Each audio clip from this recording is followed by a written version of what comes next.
Hi, I'm Glenn Whipp with the Los Angeles Times. CBS comedy series Mom just finished its first season. Joining us is the star of the show, Anna Faris. Welcome. Hi, thank you so much for having me here. That's great. I'm glad you're here. Now, I mean, show's over, first season's ended, so you have a little downtime, right? Yeah. Was that kind of a grind, 22 episodes? It was, there were so many unexpected challenges to doing a multi-cam show and to being on television in general. It's been the best job of my life. I'm always grateful. I'm an actor to be working, but this job has been not only personal but very fulfilling in a lot of ways, and it was it's a chunk of time that I think 10 months, and that the process of getting the script on Monday and performing live on Friday is you almost can't think about it too much. It is a moment to moment process, and but I'm just loving it. I can't believe that I'm here talking with you, but also that we got picked up for a second season, and CBS has been incredible to us. It is nice to have a month or two off. Yeah. And it kind of came to you in a strange way, like Christmas before last. I don't know if you or your husband opened the front door and there's like an envelope on the doorstep. Yes, it was. My baby was about 5 months old. I didn't know what I wanted to do sort of at that time in my life. I think any new parent can relate to, especially women, can relate to that sort of career questioning during that time. Maybe you just wanted to sleep, right? Yes, yeah, I think. I don't even think I could put together a coherent thought. I barely can now, but my husband, I was reading something else. My husband opened up the door. He saw this manila envelope that was unmarked, pulled out a script, said Mom, written by Chuck Lorre. He starts reading it, and he said, honey, I don't know what you're doing, but you need to stop and read this right now. And I did, and Chuck wanted to meet with me, and a few days later I was in Chuck's office and talking about this incredible script that he had written and been developing for I think a few years. I think they had some different ideas conceptually for it, and I think that they initially, from what I gather, is they wanted my character Christy, who is a recovering alcoholic, to not be sober. And they couldn't quite figure out how she would be a single mom and be wasted all the time. Right. So I think that they went with the idea that she was recently sober, and I think therefore not only sort of starting her life again, but hopefully a more empathetic mother. Right. I want to play wasted all the time, but Well, yeah, the show walks kind of a fine line on, the subject matter it covers. Yeah, to have her still be, I keep hoping for a bunch of flashback scenes. Maybe one day we'll get to play in that arena. But it is what I love about the job is that from the moment I get to work, we're on our feet in the sets that have now become familiar and amazing. I grew up in Seattle doing theater work, and this is not dissimilar in a lot of ways, although it is different in the sense that your audience is so forgiving and so grateful to be there, and that patient. is patient, Yeah. lovely, supportive, which isn't always the case in theater. But I love it that we're just on our feet. We're working the scenes, we're working the blocking, we're working the motivation, working sort of the jokes and delivery, and that challenge is just thrilling, I think. I still have to go back to the doorstep thing. Oh, yes. Do you actually have Have there been other occasions where people have left like random things on your? I mean, my cat used to leave dead birds until we put a bell on her neck. But no, that was completely bizarre. Normally, things sort of go through your agent Right. and your there's like sort of a discussion and but I think Chuck, he's got his process, and I was really flattered and honored that he thought of me and then hired me, and thrilled that he hired Allison. Janny, she's brilliant, and I just love her. Who plays your mom? Yes, she plays my mom. She's also a recovering alcoholic who we've had a strained relationship for years, and she suddenly reappears in my life, full of advice and still a mess, and it makes for a really great dynamic, I think. We sort of shift, our characters shift between the mother-daughter, daughter-mother Right. dynamic. Sometimes I'm her mom, and mostly I'm her mom. Yeah, she's not really a conventional No. mom in any sense. No, you get the sense that those two, Christy and Bonnie, had some wild days behind them. And Allison and I sort of fantasize about what those were. Again, we need the flashbacks, right? I know, Yeah. I know. I like the idea that we slept with the same person, maybe on the same night, but I don't know if CBS does. Well, I mean, CBS seemed, fairly forgiving watching the season. I mean, was there material that was harder to push through sometimes, or? If there was, I wasn't aware Yeah. of it. I was, but I pretty much every, we would get the script for the next week's show over the weekend, and almost very consistently I remember thinking, I can't believe that CBS is going to let us do this. Because not just with some of the raunchier stuff, but also some of our themes that we address. Obviously addiction and what it's like to be a struggling single mom, but one of our beloved characters has breast cancer, and my teenage daughter becomes pregnant during the course of the show. I couldn't believe that. I couldn't believe that we were going to go down that road. But I think as an actor, especially for me, spending most of my time in Hollywood doing comedy, that often has been amazing and taught me so much, but I don't get to sort of tap into some of my emotional reservoir. The Scary Movie series did not allow you. Believe those it or not, opportunities. yeah. So that's felt really good to sort of stretch those legs. I remember that I have tear ducts. Off, on the set. yeah. Off the set, you probably don't. I don't. I'm Right. too tired.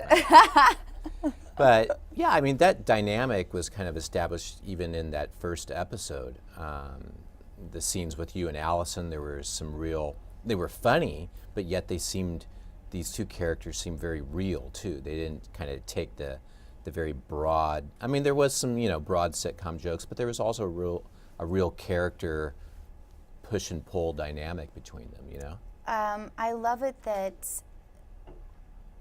that we I love it when my character has love interests on the show, and when Bonnie has love interests on the show. It's exciting and fun, and you get to sort of play a different side of your character, but it is hugely rewarding to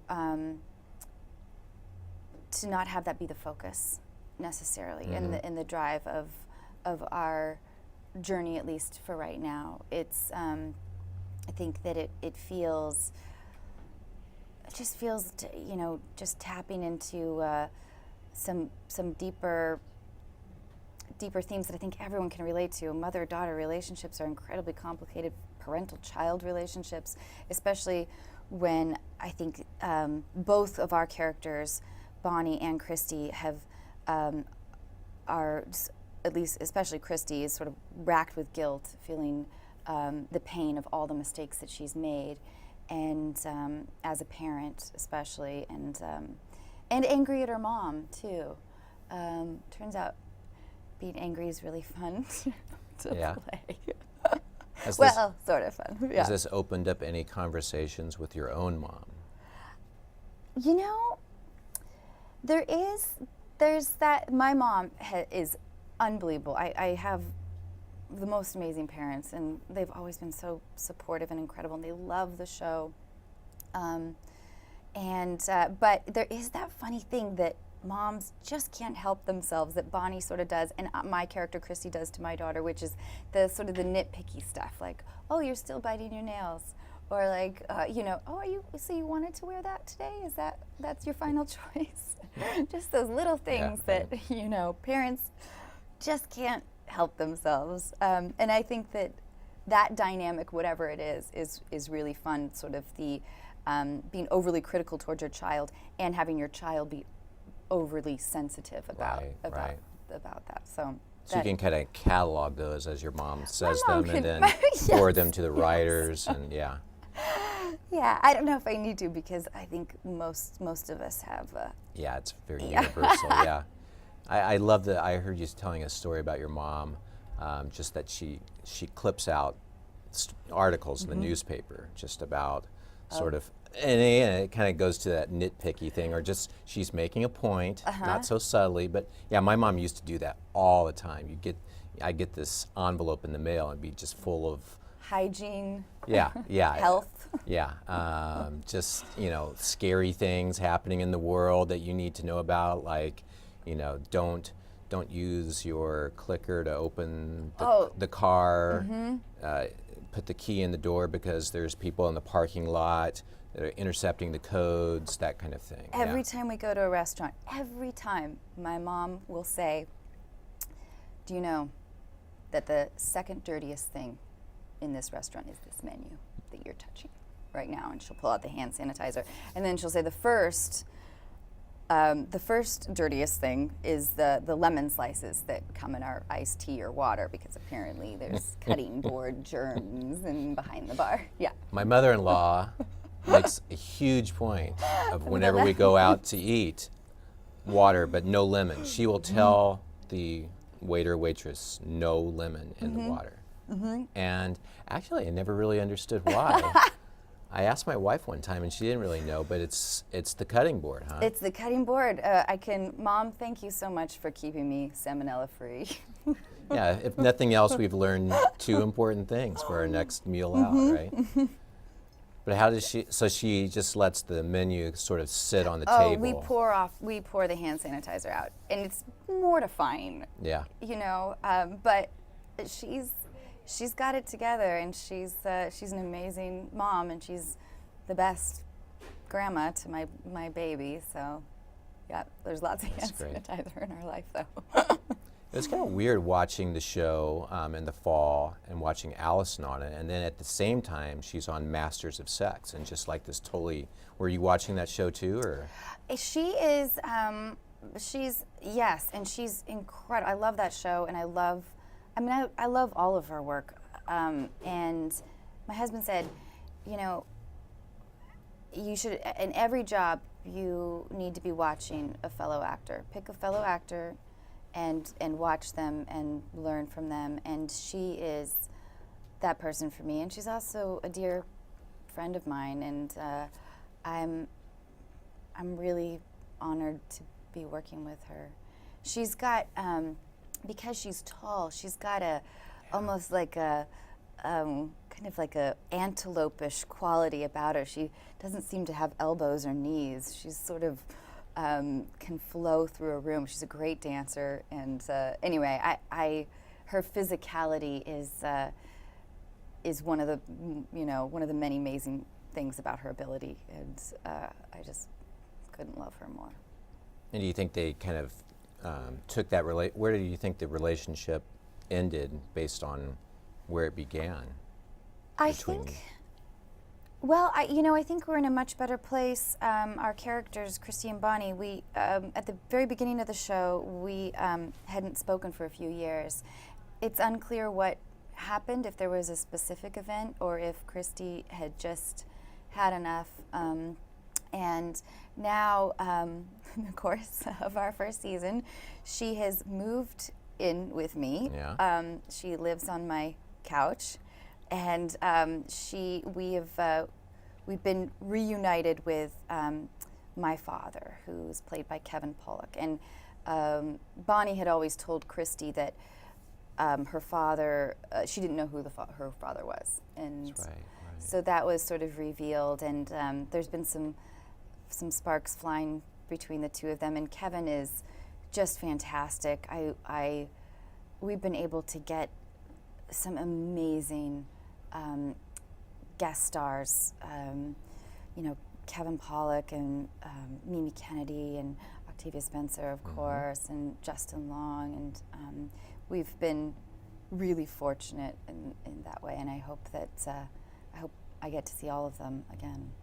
And you kind of mentioned the focus staying on that kind of core relationship. I think it was the last episode where your character it's the fireman, right? Yes. Yeah, and you kind of think, and he's just this partying fireman, and there's a Nick conflict. Nick Zano plays this very sexy, charismatic firefighter who sort of appears in Christy's life, and he is still very much in his partying days. Yeah. And I think that my character is, she believes that she can sort of handle it all. Sure. And I think that He's a lot to handle. he's a lot to handle.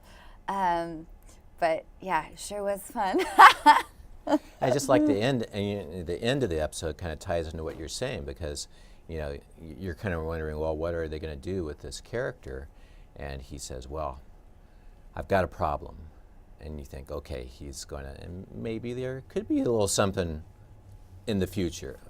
And his problem is that he's just too much in love with you, right? Yeah, but of course he's he's playing around, and as a young single guy would do. But I think that Christy, it's time for her to make her kids the priority in her life.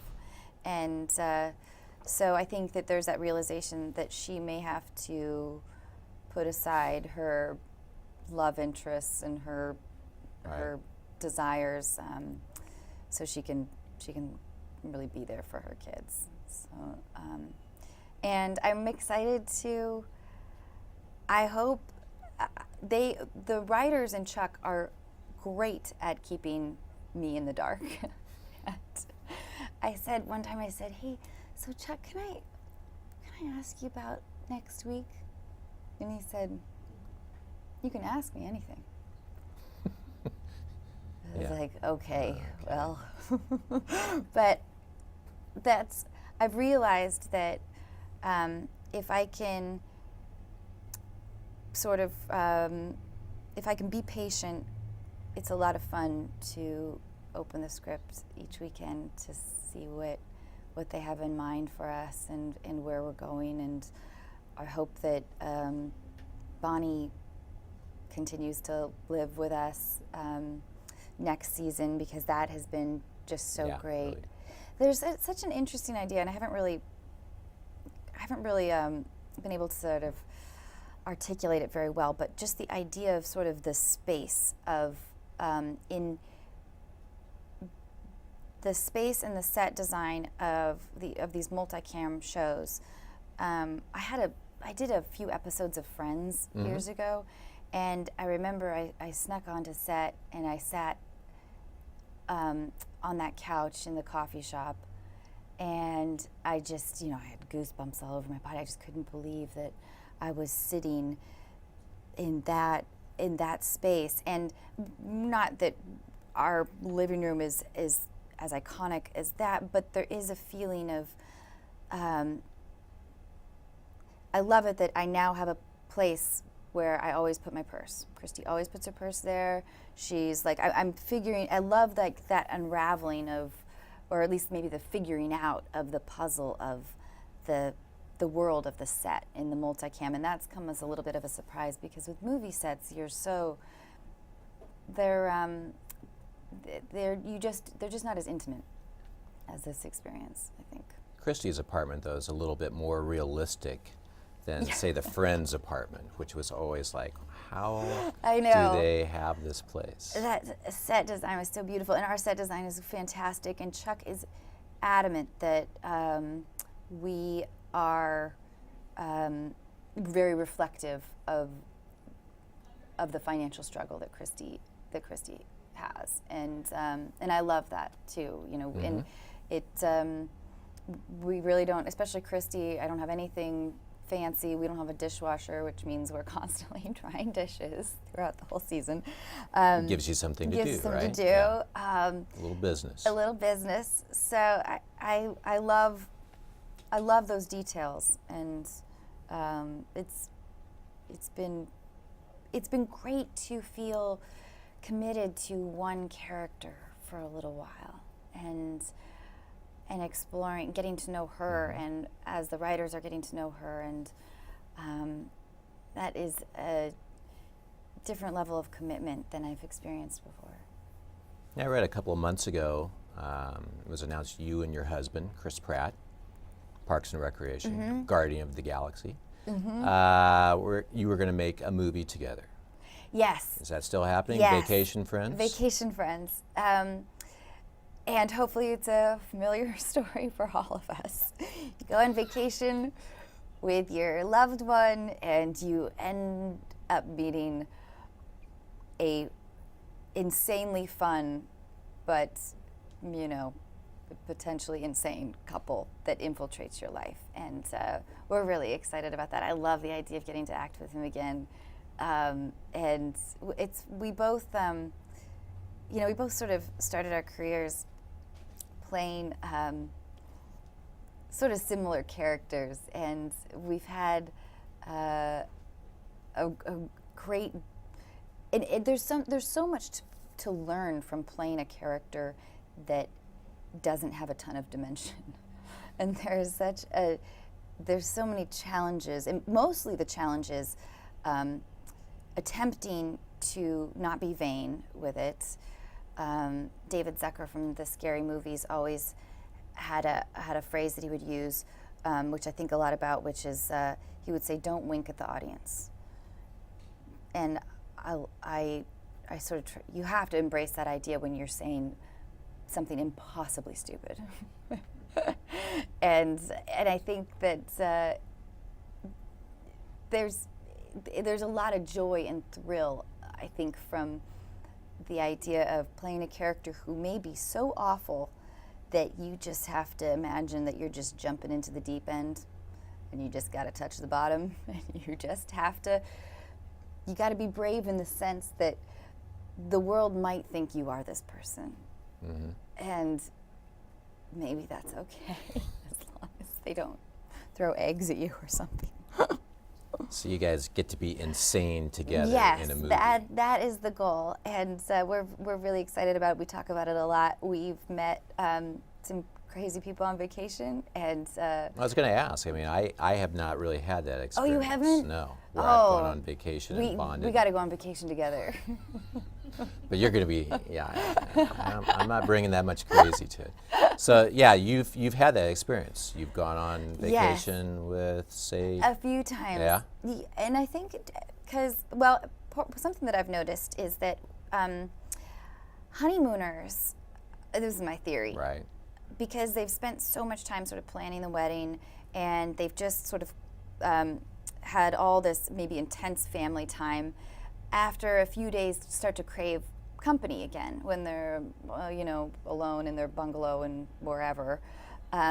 So there's a lot of really friendly honeymooners.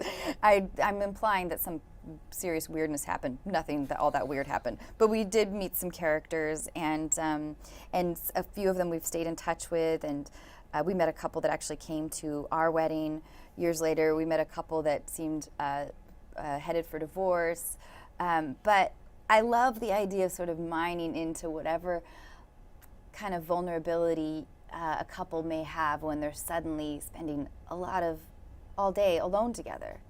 There's something kind of interesting to explore there, I think. So we're gonna work on that, and with any luck, we'll be shooting it in the near future. Yeah, like when though? How are you gonna? Oh man, when are you gonna fit that into your ideally, schedules? I would love to shoot for next spring. Yeah, after second season's over. Yeah, and Chris is doing Parks and Rec again, so hopefully that. He's finishing that up. Yeah. Yep. Yeah. So they start back in August, and but you know, we love to. It is a thrill to play the insane person, and it's so much so that Chris and I talk a lot about the idea of when we're playing somebody that's straight. Mm-hmm. How do we have the confidence to believe that we're enough? Is our own personality enough, or our own instincts? Is it okay to be quiet sometimes, basically? And when you, especially for me, spending years sort of playing these wacky characters, I have to remember that there's validity in all of that as well, and that it's still interesting. I think that it's sometimes you feel like a toddler or something when you're like running around trying to get attention, and suddenly you're playing a straight, normal character, and you think, is this interesting? I don't know. But so Chris and I talk a lot about that, and I'm grateful that Christy, with the show, gets to. I get all kinds of beats of varying degrees. Sometimes, you know, I've fallen quite a bit on the show, or So you have a lot of experience doing it. yes. I still not crazy about it, Yeah. but I do have some experience.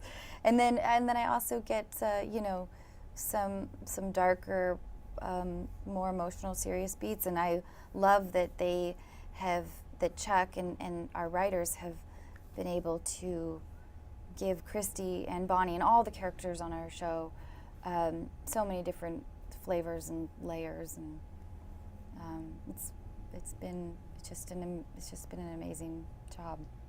Well, with you, I know you're looking forward to second season to figure out what's going to happen. Me too. Thank you. Thanks for coming by today, Anna. Thank you so much for It's having been great. me. Thank you.